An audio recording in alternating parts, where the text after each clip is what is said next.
आज हम बात करने वाले हैं एक ऐसी किताब की जो हिंदी साहित्य में बहुत कम चर्चा पाती है, लेकिन जब आप इसे पढ़ते हैं आप हैरान रह जाते हैं कि ये 1964 में लिखी गई थी। इस किताब का सब्जेक्ट मैटर इतना सेंसिटिव है, इतना बोल्ड है, इतना अनकंफर्टेबल है कि आज भी बहुत लोग इस बारे में बात करने से कतराते हैं। किताब का नाम है रेखा।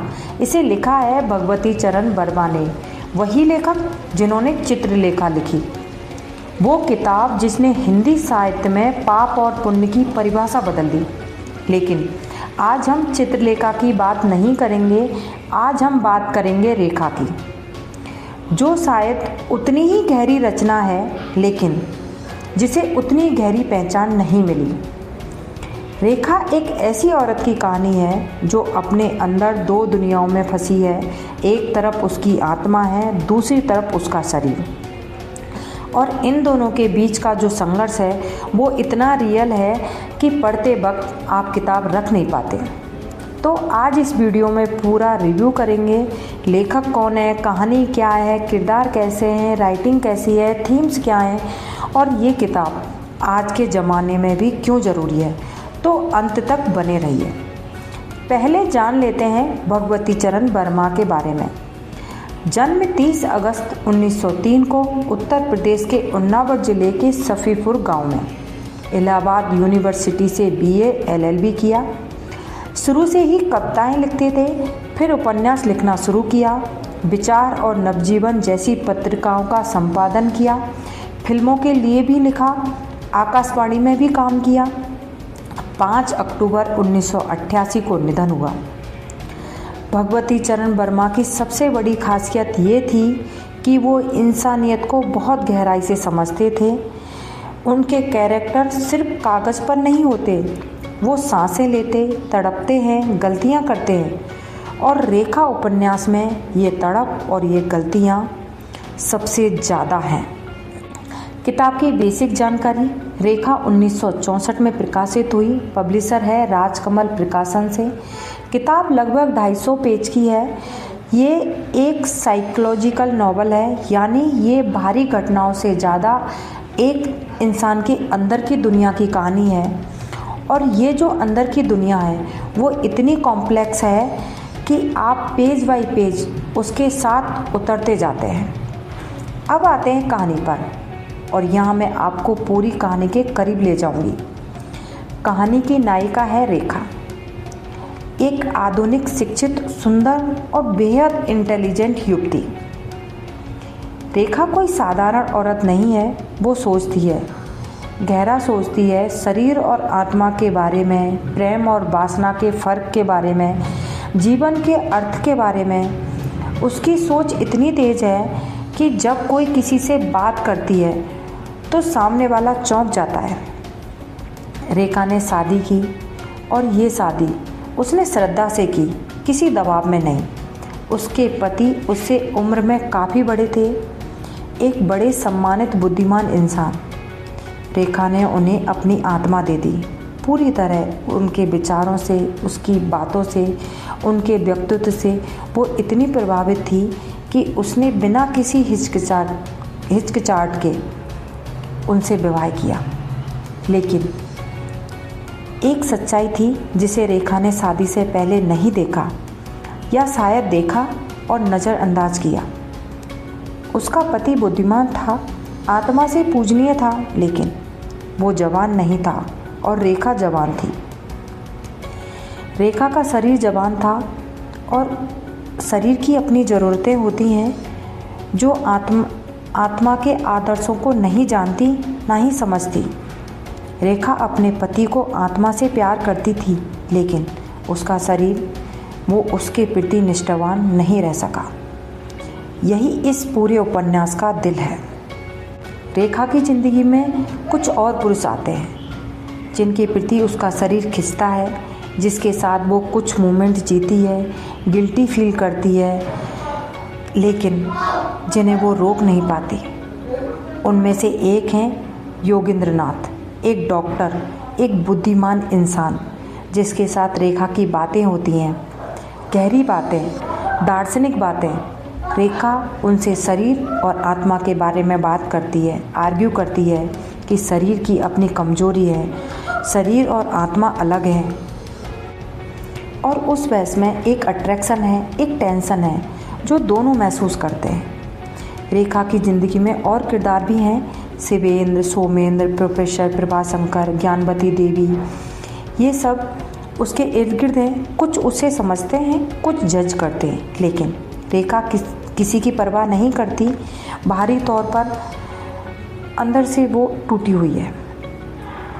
रेखा का असली दर्द ये है कि वो खुद को जानती है, वो अपनी कमजोरी जानती है, वो ये भी जानती है कि जो वो कर रही है वो किसी भी समाज की नज़र में सही नहीं है, लेकिन वो ये भी जानती है कि उसका शरीर झूठ नहीं बोलता।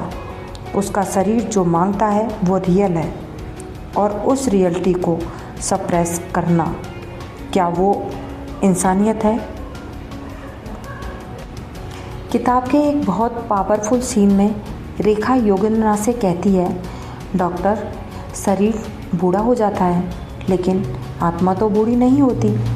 ऐसे में शरीर और आत्मा का यह अंतर एक आधार मूल अंतर है। ये एक लाइन इस पूरे उपन्यास का सार है। रेखा कह रही है, मेरी आत्मा ने जो चुना वो सही था, लेकिन मेरे शरीर की अपनी भाषा है, अपनी ज़रूरत है, और वो भाषा मेरी आत्मा की भाषा से अलग है। और अंत में रेखा सब गवा बैठती है। अपने अंदर के इस संघर्ष में दुनिया के सहारे खोती जाती है। रिश्ते टूटते हैं, अकेलापन बढ़ता है, लेकिन वो टूटती नहीं। वो एक दुर्घटना की तरह है जो हो चुकी है, और उस दुर्घटना के लिए ना सिर्फ उसका भावुक मन जिम्मेदार है, बल्कि वो समाज भी जिम्मेदार है, जो एक मर्द की उसी कमजोरी को स्वाभाविक कहकर माफ़ कर देता है जिसके लिए एक औरत को पूरी ज़िंदगी दोष मिलता है। अब बात करते हैं कैरेक्टर पर। रेखा ये किरदार हिंदी साहित्य के सबसे कॉम्प्लेक्स फीमेल कैरेक्टरों में से एक है। वो ना विक्टिम है ना विलन। वो एक ऐसी औरत है जो अपनी इंसानियत को पूरी तरह जीना चाहती है, और इंसान की अपनी कुछ कमजोरियां हैं। वो इंटेलिजेंट है। उसके आर्ग्यूमेंट सुनकर बड़े बड़े मर्द चुप हो जाते हैं, लेकिन उसकी तेज बुद्धि उसे उसके शरीर के सवालों से नहीं बचा पाती। रेखा की सबसे बड़ी खासियत यह है कि वो अपने आप से झूठ नहीं बोलती। वो झूठ बोलकर दुनिया को खुश रख सकती थी। बहुत सी औरतें करती हैं, लेकिन रेखा खुद से झूठ नहीं बोल सकती, और इसी सच्चाई की कीमत वो पूरी जिंदगी चुकाती है। योगेंद्रनाथ एक डॉक्टर, उसके साथ रेखा की बातें इस किताब की सबसे इंटरेस्टिंग हिस्से हैं। वो रेखा को समझने की कोशिश करता है, लेकिन उसकी अपनी लिमिटेशन है। वो भी उस समाज का हिस्सा है जो एक औरत को कपड़ों से जज करता है। शिवेंद्र, सोमेश्वर जैसे कैरेक्टर, ये वो पुरुष हैं जो रेखा की ज़िंदगी में आते हैं। उनका होना उस सोशलिटी को दिखाता है जिसमें रेखा रहती है। एक ऐसी रियलिटी जहाँ मर्द की कमजोरी को समाज स्वाभाविक कहता है, लेकिन औरत की वही कमजोरी पाप हो जाती है। ज्ञानवती और देवकी, ये वो महिला किरदार हैं जो रेखा के आसपास हैं। एक रेखा को जज करती है, एक उसे समझने की कोशिश करती है। उनके जरिए भगवती चरण वर्मा उस सोसाइटी का चेहरा दिखाते हैं जो औरत की सबसे ज़्यादा दुश्मन है। राइटिंग स्टाइल के बारे में बात करें, भगवती चरण वर्मा की राइटिंग स्टाइल के बारे में बात करें, रेखा उपन्यास में उनकी सबसे बड़ी ताकत है। वो किसी कैरेक्टर के ऊपर नहीं लिखते, वो उस कैरेक्टर के अंदर घुसकर लिखते हैं। रेखा के मन की जो परतें हैं, guilt, desire, self awareness, loneliness, हर परत को वो इतनी बारीकी से उठाते हैं कि आप रेखा को फील करने लगते हैं। किताब का जो वो बेहद सार्थ है। रेखा और योगेंद्रनाथ की बातें किताब के सबसे बड़े हिस्से हैं। वो सिर्फ दो लोगों की बातचीत नहीं है, वो एक पूरे साइकोलॉजिकल डेप्थ है। शरीर और आत्मा के बारे में, पाप और पुण्य के बारे में, और भगवती चरण वर्मा की इस डिबेट को इतने नेचुरली लिखते हैं कि आपको लगता ही नहीं कि आप कोई किताब पढ़ रहे हैं, लगता है आप खुद उस कमरे में बैठे हैं। एक और बात जो स्पेशली नोटिस करने वाली है, भगवती चरण वर्मा का औरतों के प्रति नज़रिया। वो ये नहीं कहते कि रेखा ने जो किया वो सही था या गलत, वो बस दिखाते हैं, और उस दिखावे में एक गहरी समझ है जो 1964 में एक पुरुष लेखक में होना बेहद असाधारण है। इस किताब की थीम्स पर बात करते हैं। पहली थीम्स है शरीर और आत्मा का द्वंद्व। ये इस पूरी किताब का सेंटर क्वेश्चन है। रेखा के आत्मा ने अपने बड़े उम्र के बुद्धिमान व्यक्ति को चुना पूरी श्रद्धा से, लेकिन उसका शरीर उनके प्रति रेस्पॉन्ड नहीं करता। और रेखा ये सवाल पूछती है, क्या शरीर की भूख को इसलिए गलत माना जाए क्योंकि वो आत्मा की पसंद से अलग है? क्या शरीर और आत्मा को हमेशा एक ही दिशा में होना चाहिए? ये सवाल 1964 में था और आज भी इसका जवाब आसान नहीं है। दूसरी थीम, डबल स्टैंडर्ड। समाज पुरुष की उसी कमजोरी को स्वाभाविक कहता है जिसके लिए औरत को पूरी जिंदगी सजा मिलती है। रेखा एक ऐसी औरत है जिसने वही किया जो पुरुष हमेशा से करते आए हैं और उसे उसकी पूरी कीमत चुकानी पड़ी। वर्मा जी ने बिना लेक्चर दिए, बिना नारेबाजी किए, सिर्फ एक किरदार के जरिए पूरी जिंदगी दिखाकर उसको उजागर किया है। तीसरी थीम, सच्चाई का वर्णन। रेखा की सबसे बड़ी गलती, अगर इसे गलती कहें, ये थी कि वो खुद के लिए सच्ची थी। वो झूठ का आवरण नहीं ओढ़ सकती थी और उस सच्चाई की कीमत उसे अकेलेपन के रूप में चुकानी पड़ी। ये थीम आज भी उतनी ही रेलेवेंट है। हम एक ऐसे समाज में रहते हैं जहाँ दिखावे की इज्जत ज़्यादा है, सच बोलने वालों की कम। चौथी थीम, आधुनिक नारी। रेखा एजुकेटेड है, इंटेलिजेंट है, सेल्फ अवेयरनेस है। वो पुराने ज़माने की वो औरत नहीं है जो बस एक्सेप्ट करती रहे, लेकिन जब वो अपने नेचर को जीने की कोशिश करती है, समाज उसे तोड़ देता है।